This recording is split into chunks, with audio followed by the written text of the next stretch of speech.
Bonjour à toi, bienvenue sur ce dernier épisode de l'année. On est décembre 2024 et au moment où je t'enregistre cet épisode et où il va sortir, nous sommes sur la toute fin d'année 2024. Alors pour ne pas changer les habitudes, je t'invite avec moi à prendre une bonne inspire et une expire. Et on se retrouve juste après l'intro pour voir quel est le thème de cet épisode de fin d'année.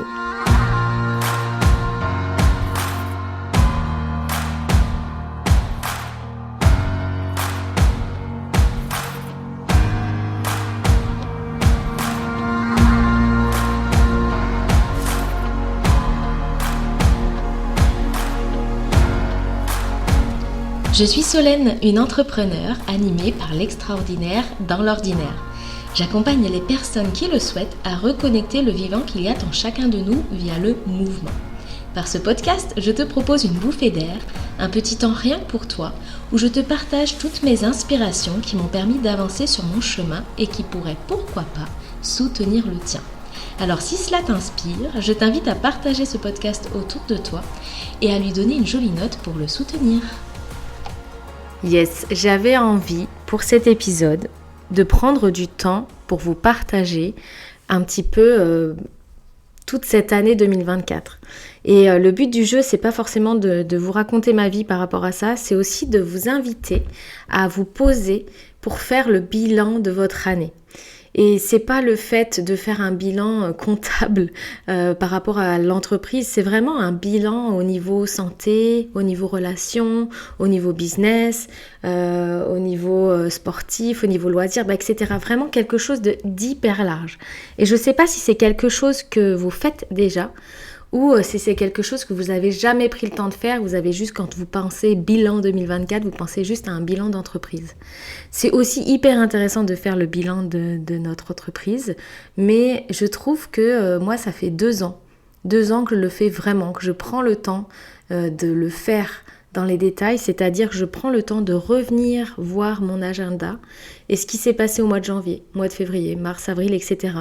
Et je me rends compte que si je fais un bilan global sans mettre le nez dans l'agenda, j'oublie plein de choses.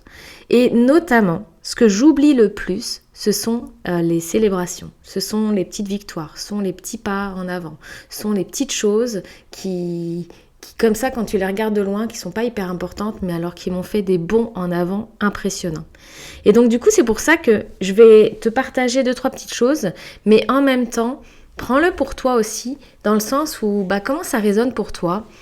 Et si tu faisais ton bilan, déjà ça veut dire qu'aussi tu te prends du temps pour toi, allez 1 heure, 2 heures grand max, en cette fin d'année, ou même en début d'année, là, pour toi, pour prendre du recul sur ce qui s'est passé sur cette année-là.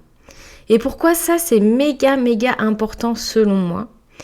C'est parce que si tu as envie de te projeter sur la nouvelle année qui arrive, si tu te projettes sans avoir conscience des fondations qui ont été mises en place en 2024, je trouve que pour moi, tu te projettes sur du flou, en fait.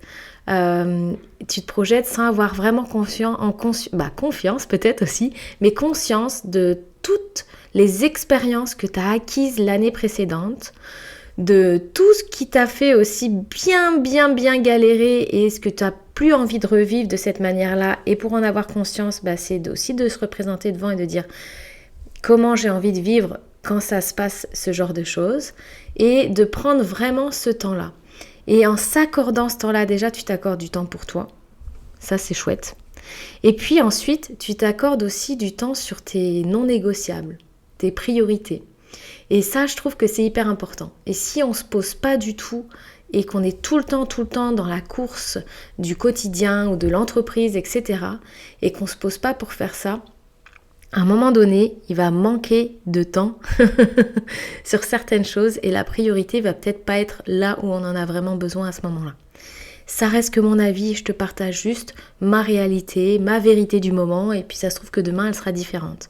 Je te partage juste ça parce que j'avais envie de te le partager pour faire ce petit bilan-là. Donc si tu as envie de le faire en même temps, pas de souci, tu prends un papier, un crayon, puis pendant que tu écoutes le podcast, tu peux aussi le faire pour toi. Moi, ça va être très très simple et je le fais vraiment de manière générale parce que je ne vais pas te partager tout dans les détails. Mais en tout cas, je trouve que ça fait vraiment 2 ans que je pose ça et que ça change réellement ce qui se passe l'année d'après.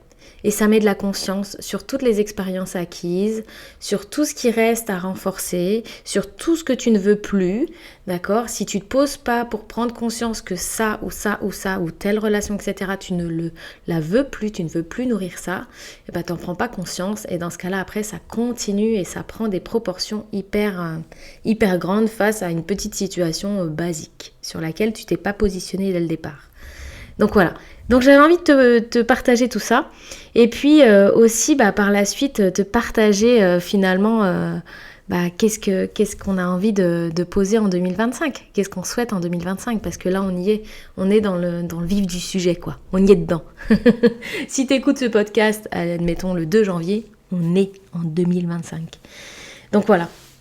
Et puis qu'est-ce que j'ai envie de te partager d'autre ? Je vais me laisser aller sur cet épisode. J'avoue que c'est vraiment un épisode, j'ai eu cette idée-là et puis j'ai rien préparé, donc ça va être vraiment dans la fluidité qui vient à ce moment-là et puis peut-être l'intuition. Voilà.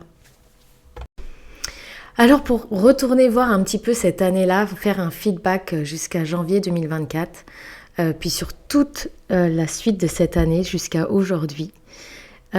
J'ai qu'une question à te poser et j'ai qu'une question que je me suis posée. Puis après, j'ai fait plusieurs choses avec plusieurs accompagnants d'ailleurs. C'était juste magique. Mais là, j'ai juste envie de développer juste une seule et unique question.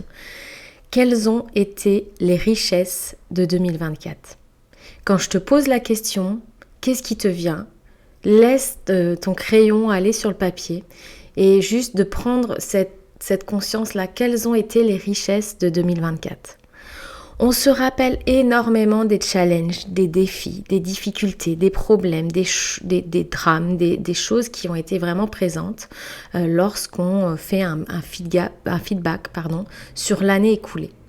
Par contre, les petits pas, les célébrations, les victoires, quand elles ne sont pas énormissimes, souvent, en fait, le négatif prend souvent prend souvent le dessus sur les petites choses positives. Et moi, ce que j'ai envie d'aller t'amener aujourd'hui, c'est d'aller voir quelles ont été les richesses de 2024 pour toi. Et quand on m'a posé cette question-là, clairement, ce qui est venu, ce que j'avais pas vu venir, mais ce qui est venu, c'est que cette année 2024, pour moi, elle a été hyper enrichissante sur la prise de conscience de mon histoire à moi, de mon histoire familiale, de mon histoire en tant qu'enfant. Et j'avais pas du tout posé cette intention-là en 2023. Mais les événements ont fait qu'il y a des choses qui se sont ouvertes et ça m'a permis justement tout au long de cette année jusqu'à aujourd'hui, et puis c'est certainement pas terminé, d'apaiser une partie de mon histoire familiale. Et la richesse là-dedans, c'est d'avoir ouvert la porte à ça. La richesse là-dedans, c'est de m'être autorisée à être accompagnée par plusieurs personnes, vraiment, et d'avoir été vraiment dans un accompagnement très présent, très soutenant, très bienveillant, mais une bienveillance radicale, authentique, sincère, quoi. On est bien d'accord. Et j'avoue que cette richesse-là, je m'y attendais pas. Et c'est de m'être aussi autorisée à aller là-dedans et de m'être autorisée à être accompagnée là-dedans. Donc, je suis vraiment très, très reconnaissante de toutes les personnes qui m'ont accompagnée. Soit avant, j'avais pas mal d'accompagnement au fur et à mesure de mon évolution, d'accord, avec plein de personnes que je pourrais vous conseiller, qui sont méga géniales dans leur domaine. Mais par rapport à cette histoire-là, j'ai choisi des accompagnements différents et des accompagnants différents qui ont été vraiment très, très présents et très soutenants là-dedans et qui m'ont permis d'aller justement découvrir cette histoire, cette partie de mon histoire d'enfance. Et la richesse là-dedans, c'est de m'être autorisée à y aller, d'avoir ouvert la porte. Et c'est d'y aller vraiment, quoi. Pas d'y aller juste un petit doigt de pied et puis je reviens, quoi. Donc voilà, c'est vraiment... ça veut pas dire que ça a été confortable. Ça veut pas dire que ça a été très fluide dès le départ. Ça veut pas dire que ça n'a pas pris du temps. Et c'est pour ça que par rapport à vous et à vos richesses aussi à vous, les richesses, c'est pas forcément quelque chose qu'on obtient. C'est pas forcément quelque chose qu'on a déjà. C'est peut-être quelque chose, souvent on dit, c'est pas le but le plus important, c'est le chemin. Et bien c'est qu'est-ce que j'acquiers dans ce chemin-là en fait, pour moi. Et peut-être que ça peut être du matériel, on est bien d'accord, mais qu'est-ce que ça m'apprend ? Quelle est la richesse de cet enseignement-là ? Donc, de cette expérience négative, entre guillemets, qui pourrait être négative, ou de cette expérience dramatique, ou de ce traumatisme, ou de cet événement, quelle est la richesse que je dégage de ce que j'ai appris, que ce que j'ai pris conscience, que ce que j'ai développé par rapport à la découverte de ça, par exemple, ou par rapport au fait de vivre cet événement-là. L'événement reste l'événement qu'on a vécu. Il ne changera pas. Par contre, ce qui va changer, ce qui peut changer encore, c'est la manière de le vivre en fait, ou la manière de le voir, d'avoir une autre vision de cet événement-là. Mais on revient sur toute cette singularité universelle, c'est-à-dire l'événement tel quel, ce type d'événement, il peut y avoir des milliers de personnes qui ont vécu ce type d'événement-là. Par contre, la manière de vivre cet événement, elle nous appartient vraiment. Elle nous appartient quand on est enfant, mais elle nous appartient aussi quand on est adulte. Et puis, quand on est adulte, on peut aussi petit à petit, lorsqu'on est en face des choses qu'on a à guérir, et ce qu'on est en train de les guérir, avoir une autre vision de cet événement. Prendre du recul. Ne plus plonger forcément dedans, mais le voir d'en haut. Comme si tu prenais une montgolfière, tu prenais de la hauteur, et puis tu regardes ça. Et puis peut-être que ça te permet d'avoir autre chose là-dessus. Et peut-être que c'est à partir de ce moment-là que tu vois toute la richesse que tu as acquérie depuis, en toi. Et quand on va poser la question, quelle est la richesse de 2024 ? Quelles sont les richesses de 2024 pour toi ? Tu peux aussi les trouver dans le fait de comment tu as vécu certaines choses. Pour vous donner un exemple, je sais que dans mon fonctionnement, je suis beaucoup dans la gratitude, par exemple. Mais c'est même pas un exemple, c'est ce qui se passe. C'est-à-dire que des fois, quand il va m'arriver des choses avec des personnes, eh bien, même si c'est des choses qui me font vraiment mal ou qui m'amènent à des gros changements de vie, ben des fois, ma première réaction à certains moments, c'est par exemple de remercier la personne, de dire écoute, je te remercie pour cette décision, parce que même si cette décision change toute ma vie, finalement, derrière, je vois quelque chose de bon pour moi, quoi. Mais même si elle me met dans un état, mais si tu savais dans quel état ça me met, tu vois, du coup, je suis en train de dire à la personne, je te remercie pour avoir pris cette décision. Et puis en discutant avec une amie à un moment donné, et quand je lui partage ça, elle me dit « Ok, Solène, c'est bien de la remercier, c'est chouette, ok, mais est-ce que toi, tu peux, au moins pour une fois, te remercier de vivre de cette manière-là ce qui se passe ?» Et là, c'est revenu encore à moi, en face de moi à ce moment-là. Donc ça, c'était il y a quelques années. C'est revenu en face de moi, mais je suis encore en train de remercier l'autre parce qu'il me permet d'avancer. Mais est-ce que, à un moment donné, ce ne serait pas possible de moi me remercier parce que la situation que tu vis aujourd'hui, elle est vraiment dégueulasse. Elle est vraiment très dure, très difficile. Et regarde comment tu la vis et comment tu la traverses. Est-ce que, pour une fois, tu peux te remercier de comment tu vis cette situation et de la manière dont tu la gères et dont tu la traverses. De cette, on pourrait l'appeler de cette maturité émotionnelle par rapport à ça. Et ça te remet au centre de ta vie. Et ça, c'est hyper intéressant parce que justement, la richesse, elle est là. Elle n'est pas forcément de dire oui, tu peux dire merci à l'autre et être en gratitude parce que voilà. Mais par contre, la richesse, donc ça, c'était pas la richesse de 2024, c'était la richesse de 2023 pour moi à ce moment-là. C'était de voir à quel point je me suis accompagnée dans cette situation-là et à quel point je peux me remercier de la vivre de cette manière-là. De cette manière constructive et de cette manière plus ou moins douce à ce moment-là. Et c'est vrai que ça, c'est pas évident parce qu'on va toujours mettre le focus sur l'extérieur. Donc sur l'événement ou les événements qui t'ont apporté de la richesse, que ça soit des événements hyper joyeux, que ça soit des événements plutôt dramatiques où tu prends du recul. Et quand tu prends du recul et quand tu as pris aussi du temps par rapport à ces événements, tu vas aller voir tranquillement, peut-être contacter certaines richesses que tu as développées suite à cet événement. Ça ne veut pas dire pour moi que cet événement est forcément un cadeau, on est bien d'accord, parce que on aimerait avoir d'autres cadeaux que ça, certainement, souvent. Mais de prendre ce recul-là et de voir quelle est la richesse là, en toi à ce moment-là. Qu'est-ce que tu as appris qui t'enrichit?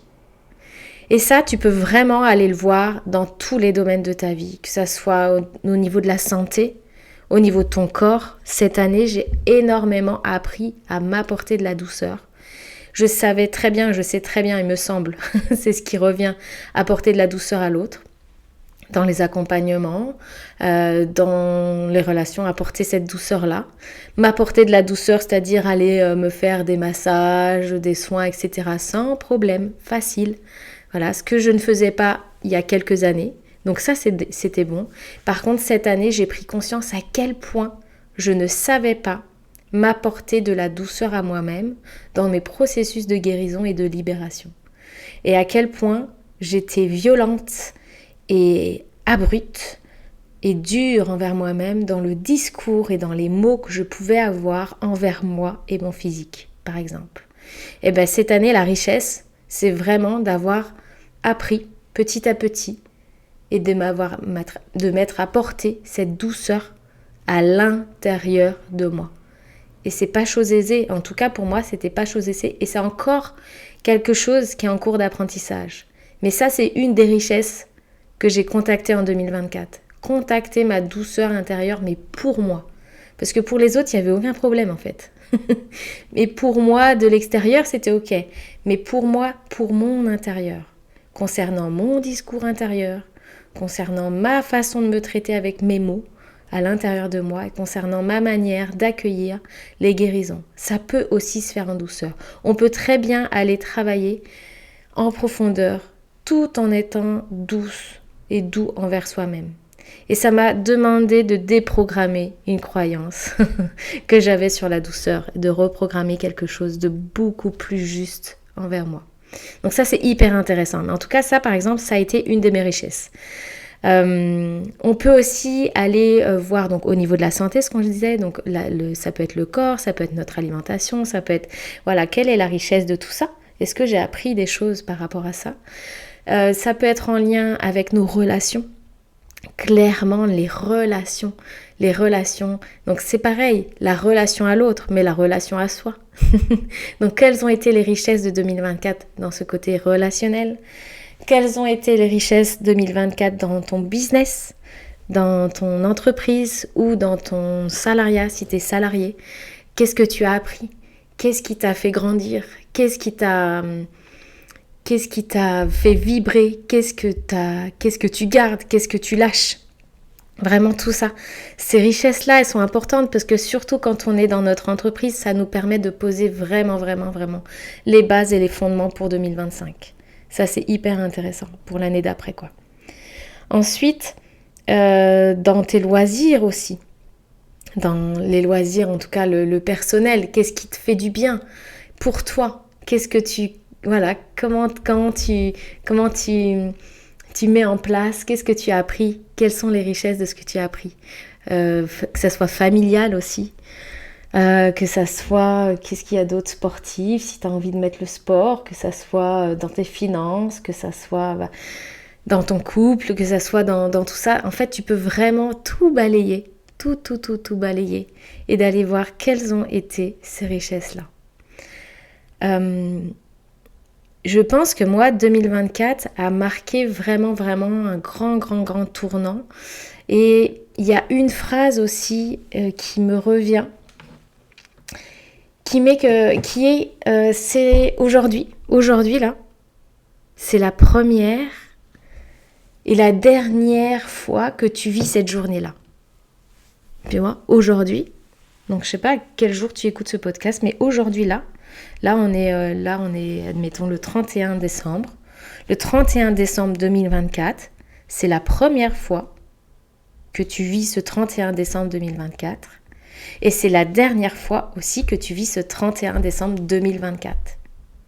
Et de prendre conscience de ça, ça permet de dire, ok, toutes les petites choses dont j'avais peur, toutes les petites choses dont j'osais pas faire, toutes les choses que je savais qu'il fallait que je change, mais que dans le raisonnable, il y avait des choses qui font que non, je vais pas lâcher ça parce que ça me fait peur, etc. Mais juste de se remettre dans cette phrase, aujourd'hui, là, c'est la première et la dernière fois que tu vis cette journée-là, actuellement, dans ce temps présent. Et bien moi, ça m'a permis de dire, ok, cette année 2024, là, elle a aussi fait développer mon audace. Elle a aussi fait développer la richesse d'oser encore plus. D'oser. Même si j'ai peur, en fait, d'aller vers mes peurs, en fait. D'aller les voir, d'aller les contacter. Et puis, si j'ai peur, c'est peut-être que c'est là qu'il faut que j'y aille à ce moment-là, quoi. D'accord ? Parce que je suis pas en danger, je suis pas en survie, là. C'est pas des vraies peurs, ça. D'accord ? Et donc, je pense que cette année 2024, elle est venue aussi vraiment tacler un peu, surtout cette fin d'année-là, surtout booster Aujourd'hui, en fait, c'est la première et la dernière fois que tu vis cette journée-là. D'accord ? Ton temps, il n'est pas illimité.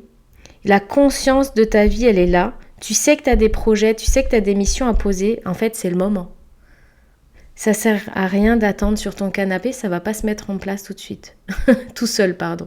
Tu peux méditer, tu peux manifester, mais à un moment donné, il faut que tu continues à être dans l'action aussi. D'accord ? Et de trouver ton équilibre entre le fait d'être posé et le fait d'être dans l'action. Et moi, cette richesse 2024, elle m'a permis vraiment de venir poser ça, de venir poser cette base et d'avoir conscience vraiment que cette journée-là, c'est la première et la dernière fois que je la vis, donc de quelle manière j'ai envie de la vivre. Et cette phrase, je trouve qu'elle change tout. Elle change tout parce que même si elle permet de se projeter aussi par la suite, elle vient remettre le sens des priorités. Et que tes priorités peuvent changer. J'ai aussi appris une énorme chose, c'est-à-dire que je peux très bien m'engager dans quelque chose et qu'à un moment donné, si c'est pas juste, je peux arrêter. Ça, jamais je me le serais autorisé avant. Jamais. Parce que si je continue pas mon engagement jusqu'au bout, je suis pas crédible, etc. Blablabla. Il y a plein de croyances par rapport à ça. Et j'ai appris ça même presque en cette fin d'année, de dire, ok, en fait, là, je peux m'engager là-dedans, mais si à un moment donné, ce n'est plus juste, ce n'est plus en lien avec mes valeurs, etc., je peux décider de changer ou de terminer cette chose-là. Et ça a été une grande richesse parce que finalement, ça révèle aussi ce qui est en lien avec ton autorité, mon autorité intérieure, qui est gage de ma sécurité intérieure aussi. Et la notion de sécurité, elle est aussi énormément ressortie sur cette année 2024. Et c'est une des richesses qui est encore en cours d'apprentissage, que t'es ta propre sécurité et que ça vient vraiment de l'intérieur pour te positionner et t'ancrer face à l'extérieur et de partager tout ça. Donc ça, c'est hyper intéressant. Je vous partage vraiment de manière assez large tout ça. En travaillant avec Robert Savoie, parce que j'ai pu faire une deuxième retraite avec lui, qui est juste incroyable. Faudrait que je vous fasse un épisode là-dessus. On avait juste reposé 3 questions pour cette fin d'année-là, et j'ai envie de vous les partager, parce que je trouve que c'est chouette. Et les 3 questions que vous pouvez tranquillement vous poser ce serait pour cette année 2024. Quelle est la plus grande transformation en réalisation que j'ai vécue en 2024 ? Qu'est-ce que j'ai réalisé de grand en 2024 ? Et comment celle-ci a-t-elle nourri mes besoins essentiels et renforcé mes valeurs profondes ? Donc ça, je te les partage juste comme ça parce que c'est chouette aussi. Et je te laisserai voir si ça résonne ou si ça résonne pas avec toi. Mais voilà, ce sont 3 questions que Robert nous avait posées en cette fin d'année qui résonnaient beaucoup. La deuxième question, c'est quel défi as-tu surmonté cette année et comment ces défis ont répondu à un besoin essentiel ou révélé une valeur importante pour toi? Ça aussi, c'est hyper intéressant.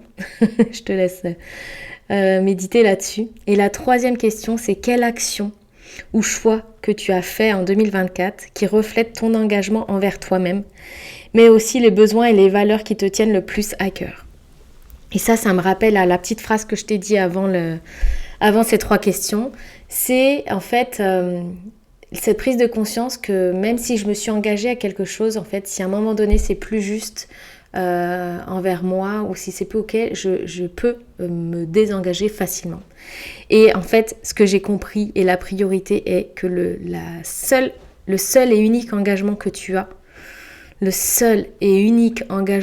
as, c'est envers toi-même. Le seul et unique engagement que j'ai, c'est envers moi-même. Si à un moment donné, ça ne respecte plus mes valeurs, ce n'est plus en accord avec mon corps, mon cœur, ma tête, etc., dans ce cas-là, je me donne le droit et je m'autorise complètement à dire stop et à revenir envers moi, à m'engager envers moi. Lorsque je maintiens un engagement qui ne me convient plus, qui n'est plus juste pour moi, qui n'a aucune congruence, à ce moment-là, je ne suis plus engagée envers moi-même. D'accord ? Et ça, j'ai vraiment compris ça encore plus cette année. Et le seul et unique engagement que j'ai dans le monde, c'est envers moi. Moi et moi seule. Plus moi, je vais être juste avec moi et me respecter dans mes valeurs, et celles-ci peuvent changer à tout moment, plus je vais pouvoir montrer à mes enfants que c'est possible. Et qu'à tout moment, eux aussi, ne sont pas obligés de rester bloqués dans une case qui ne leur correspond plus. Si moi-même, en tant que parent, je ne le fais pas, je ne leur montre pas cet exemple-là, je leur montre que c'est pas forcément nécessaire de s'autoriser à s'engager envers soi-même et que l'engagement envers l'autre est plus important qu'envers soi-même.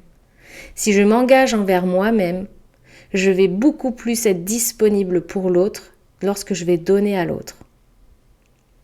C'est ce que j'ai compris et c'est ce sur quoi je ne vais plus négliger. Et c'est de poser mes limites, de me respecter vraiment jusqu'au bout. Et de m'autoriser à m'écouter. Et que si l'envie de mes valeurs, de mon respect, etc. change, alors je change. Et ça, c'est vraiment en lien avec l'aspect des priorités, mais c'est même encore plus profond pour moi. Donc ça change énormément et je trouve que ça vient nourrir cette autorité intérieure qu'on a, qui vient soutenir cette sécurité intérieure et notre ancrage. Et lorsque ça s'est posé, mais ça change tout dans notre posture face à la vie, face aux défis, face à tout ça. Ça n'enlève rien des difficultés, mais notre manière de les gérer est complètement différente et a beaucoup moins, d'impact, où on arrive plus facilement à revenir sur le chemin en fait. On est moins dans le fond du trou plus longtemps. On peut plonger, mais après on revient plus facilement sur le chemin. C'est ce que j'ai appris et c'est une de ces super richesses de 2024, vraiment. Et quand je te parle, je suis vraiment posée sur mes pieds, posée sur mon sacrum là, et j'ai le pouce et l'index qui se touchent, tu vois, je suis en train de bouger mes mains tellement ça vient m'animer tout ça, quoi, tellement. Voilà. Donc les 3 petites questions, voilà, c'est les questions que Robert Savoie nous avait posées. Je trouvais sympa de vous les poser, pas forcément de développer dessus, mais en tout cas de vous les poser, de vous laisser réfléchir là-dessus. Bilan de l'année, on prend le temps, on finit son petit bilan, ça nous permet aussi de voir qu'est-ce qui a marché, qu'est-ce qui n'a pas marché, qu'est-ce que je garde, qu'est-ce que je garde pas dans tous les domaines de ma vie. Ça, c'est super chouette à faire. Et puis ensuite, après, il y a 2025. Et 2025, juste la question de base, c'est qu'est-ce que je veux en 2025 ?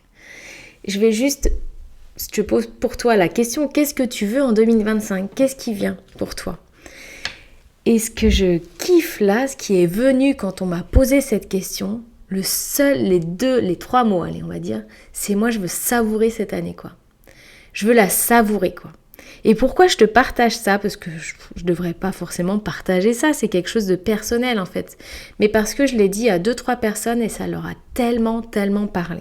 Et que le but de ce podcast, que si ça te parle, si ça peut être une ressource pour toi à un moment donné, tant mieux. Donc si ça parle au moins à une personne, tant mieux. Là, ça a parlé à 3 personnes. Donc je me suis dit, ça peut être bien de te le partager. Donc savourer cette nouvelle année. Savourer, c'est aussi dans l'expression québécoise, tu sais, ça goûte bon quoi. Tu l'as en bouche, ça goûte bon quoi. Ça goûte bon dans toutes tes cellules quoi. Et c'est vraiment moi ce que j'ai envie de faire, c'est-à-dire que ça va pas enlever les défis, ça va pas, mais en tout cas ça va me permettre de savourer chaque petit pas, de savourer chaque petite avancée, de savourer chaque grande victoire aussi, chaque réussite, chaque apprentissage qui va m'apprendre quelque chose, savourer quoi. Du début à la fin de cette année, de savourer. Et quand je te dis ça, mais il y a mes yeux qui s'écarquillent, il y a les papilles, tu vois, qui sont en mode « Ok, vas-y, c'est parti, on va savourer ». Il y a de l'énergie dans le corps, tu vois. Je sens bien mes pieds au sol. C'est comme si ça vient vraiment, j'ai envie de bouger un petit peu. Je suis assise sur un ballon, donc ça bouge, tu vois. C'est comme si ça vient travailler un petit peu tous mes sens. Et quand je te dis savourer, ça vient aussi un peu m'envelopper, tu vois. Donc dans le sens de la proprioception aussi, etc. Dans ma place, dans l'espace, ça a aussi un impact. Ce mot, je sais pas comment il te parle, mais moi, il me parle de fou pour cette année, quoi. Vraiment savourer. Je veux du bon, je veux que ça goûte bon, tu vois. Pas forcément, je veux que tout soit bon et soit beau. Je sais très bien qu'il va y avoir des défis, c'est sûr. La vie, elle te fait faire des petites choses aussi pour continuer à apprendre. Mais qu'en tout cas, ça goûte bon. Cette expression, ça goûte bon, quoi. Et tout ça, vraiment, d'être en lien avec cette ouverture, ces apprentissages, tout en étant connecté à mes valeurs. Et mes valeurs, là, du lien au vivant, de la nature, de la douceur, entre guillemets, il y en a d'autres.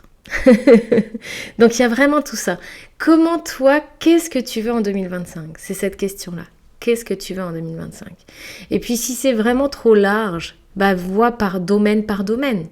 Dans la santé, dans les relations, dans le couple par exemple, dans le business, dans les loisirs, dans la famille, etc. quoi. Si tu as besoin de détailler, détaille. Il n'y a pas de souci. C'est vraiment... Ça peut être large et à partir de ce qui est large, tu vas pouvoir vraiment focaliser et puis aller vers du détail en fait. Vraiment du détail qui va te permettre d'aller cibler vraiment ce qui est important pour toi. Et on en parlait avec une amie, là clairement, mon calendrier 2025, il y a des petites choses, il y a des choses qui sont bien en place au niveau professionnel, mais mon professionnel change du tout au tout. Et je sais vers où je vais, clairement, je sais vers où je vais, j'ai une grande vision de ça, je la ressens, je sais ce qui va se passer à peu près. Par contre, je suis incapable de dire comment ça va se passer. Et le comment, on s'en fout. À ce moment-là, je sais que je vais en retourner. Je vais en retourner certains d'entre vous, il n'y a pas de souci. C'est ok, mais moi à ce moment-là, c'est pas ça qui me tient en haleine en fait. C'est pas ça qui me permet d'avancer et de créer des choses et de mettre en place des choses qui me parlent et qui me font vibrer, d'accord? C'est plutôt qu'est-ce que j'ai envie de partager vraiment? C'est quoi? Et souvent vous pouvez le retrouver, c'est le why, ce que vous retrouvez dans les business, l'entrepreneur, etc. L'entrepreneuriat. Et c'est vrai que le pourquoi est beaucoup plus important que le comment. Et même si tu n'as pas d'entreprise, de dire ok, qu'est-ce que tu veux faire en 2025, tu vois, pourquoi tu veux continuer à vivre en 2025? Qu'est-ce qui te donne envie de continuer? Sachant que chaque journée que tu vas faire en 2025, ça sera la première fois et la dernière fois que tu vivras cette journée-là. Donc qu'est-ce que tu as envie qu'elle s'y passe? Il peut ne rien s'y passer, peut-être que tu as envie juste de faire une journée sous un plaid, bref, et c'est ok en fait. Mais toi, à toi de décider qu'est-ce que tu as envie qu'il s'y passe, tu vois. Et le fait de se dire, ok, j'ai envie de me diriger vers ça, et ensuite de le mettre en action, mais tu sais pas comment ça va se passer, eh bien, je trouve que pour moi, ça, c'est une de mes richesses que je suis en train d'apprendre, mais ça va être une de mes richesses 2025, certainement. De me laisser porter par le flux de ce qui va se passer parce que j'ai posé quand même des jalons et j'ai de la fondation qui s'est posée aussi en 2024 par rapport à ça. Mais par contre, je sais pas trop quel procédé il va se mettre en place. Mais je sais où je veux aller. Et donc ça, c'est hyper intéressant parce que c'est pas du tout comme ça qu'on nous a appris à fonctionner. On nous a beaucoup appris avec des comment. Tu fais ça. Alors comment tu fais ça? Tac, tac, tac, tac, tac, tac, tac, tac, tac, tac, tac, tac, tac, tac, tac. Ok. Sauf qu'en fait, la vie, tes comment, tu peux prévoir tout ce que tu veux des fois, avec tous tes comment. Et la vie, elle fait juste une pitchinette dans tes comment, et là, t'es tout perdu. Et t'es tellement perdu que t'as perdu ta vision d'ensemble. Parce qu'on s'est focalisé sur les comment. Alors que si on se focalise sur notre pourquoi, sur ce qu'on a envie de vivre, sur ce qu'on souhaite faire et développer, tu vois, et partager, surtout moi le mot partager, il est vraiment important. Ce qu'on souhaite créer, ce qu'on souhaite, ce qui nous anime au plus profond de nous, eh bien en fait la vie là à ce moment-là, elle va pas mettre des pitchinettes sur tes comment parce que tu les as pas encore posées tes comment. Donc elle va juste vraiment te guider sur la manière la plus facile et la plus fluide d'y aller. J'avoue que c'est un mindset à tenir parce qu'on n'a pas été éduqué là-dedans, parce que notre société ne fonctionne pas comme ça du tout. Et puis, en fonction des personnes avec qui tu t'entoures, tu sais que tu vas discuter de ça ou pas, parce que tu as besoin de maintenir vraiment un état d'esprit qui te permet d'y aller, en confiance. Et souvent, les guides ou tout ce qui peut t'entourer d'invisible, souvent quand c'est vraiment posé, ton pourquoi, on est bien d'accord, on n'est pas sur un rien du tout, on est vraiment quelque chose d'assez ciblé, ils te demandent de faire une confiance absolue. Alors ça ne veut pas dire d'attendre dans ton canapé que ça se passe, d'accord, mais c'est-à-dire d'avancer vers ce qui t'attire à ce moment-là, ce qui te fait vibrer, ce que tu dois apprendre, etc. Et donc pour aller vers ton pourquoi, pour aller vers mon pourquoi, je sais que je dois aller apprendre l'anglais beaucoup plus. Donc c'est ok, j'y vais quoi. Je mets en action tout ça, tu vois.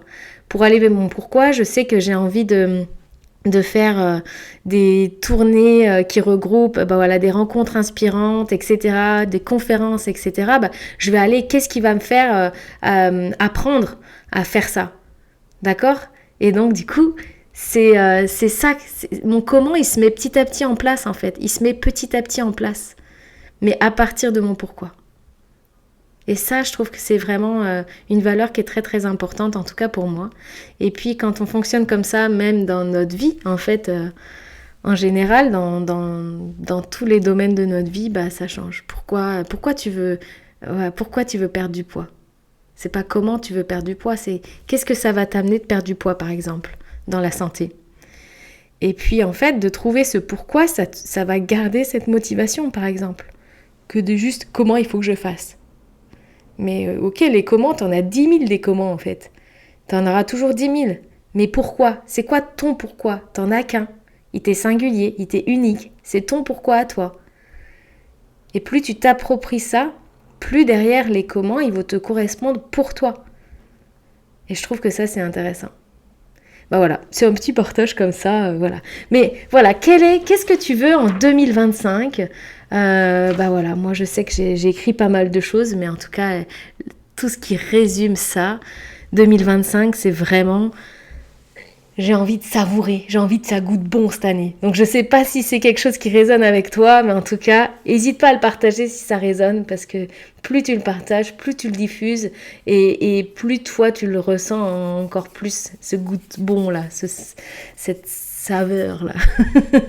Donc ce qui accompagne vraiment la vision 2025, c'est les tableaux de vision, justement, les tableaux de visualisation, où tu prends des catalogues qui t'inspirent un petit peu, puis dans ces catalogues, tu découpes un peu les choses qui te parlent et que tu as envie qu'ils se réalisent, et tu colles tout ça dans un assemblage que tu kiffes en tout cas, et tu le mets vraiment à vue, c'est-à-dire que c'est bien que tu le regardes tous les jours, et que tu ressentes, mais qu'est-ce que ça te fait tout ça, quoi.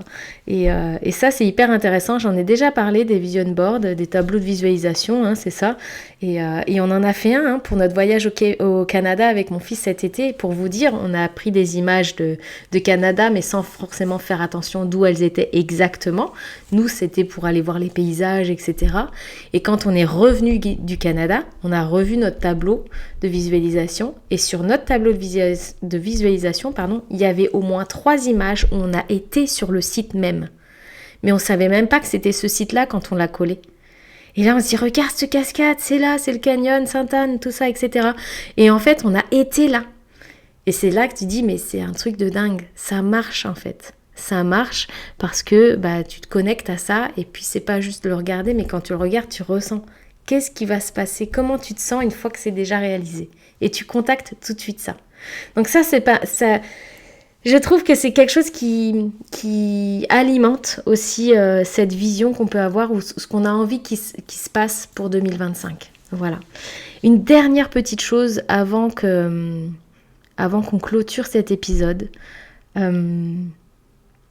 J'ai vraiment envie de vous partager, c'est aussi ce que j'ai pris conscience cette année, cette notion de banalisation. J'ai vraiment envie de faire un épisode avec Robert là-dessus, tellement c'est intéressant.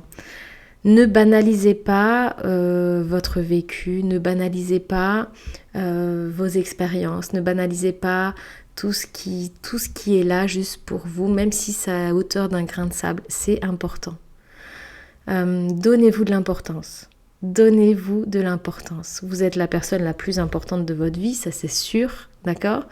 Mais donnez de l'importance à ce qui s'est passé, donnez de l'importance à votre histoire, donnez de l'importance à vos ressentis. Ce que vous avez pu ressentir, ce que vous avez pu vivre, ça a son importance. Ça ne veut pas dire de ressasser plein d'autres choses, c'est juste, c'est là, ça a été là, c'est là, puis c'est peut-être encore là, puis ça a juste son importance parce que vous êtes quelqu'un d'important. Et de banaliser, et moi la première, alors moi j'étais dans la banalisation, mais si vous saviez à quel point j'étais dans la banalisation, j'ai toujours dit, j'ai eu un toit, j'ai eu de quoi manger, j'ai eu un toit, des habits, c'est bon. Et lorsque j'ai pris conscience d'épisodes assez forts qui sont passés là sur cette année, de mon enfance, que j'ai certainement banalisé en fait, et bien en fait ça fait des répercussions énormes. Donc accordez-vous cette importance-là. Accordez-vous l'importance d'un ressenti à un moment donné lorsqu'on vous raconte une histoire. Peut-être que c'est en lien avec la vôtre, on n'en sait rien, peut-être pas. Mais accordez-vous cette importance-là parce que vous l'êtes, vraiment. La banalisation, moi j'essaye de la bannir, cette banalisation entre guillemets, parce qu'elle vient vraiment ne donner aucune importance, aucune considération à ce qui peut se passer sur certaines choses. Et peut-être que c'est normal pour certains, peut-être que c'est pas normal pour d'autres, mais c'est quoi le standard de normalité ? On n'en sait rien, franchement ça dépend de chacun de nous. Mais juste rappelez-vous, vous êtes important. Vous êtes important. Et ce qui s'est passé, c'est important aussi. C'est peut-être important de poser les mots un jour dessus.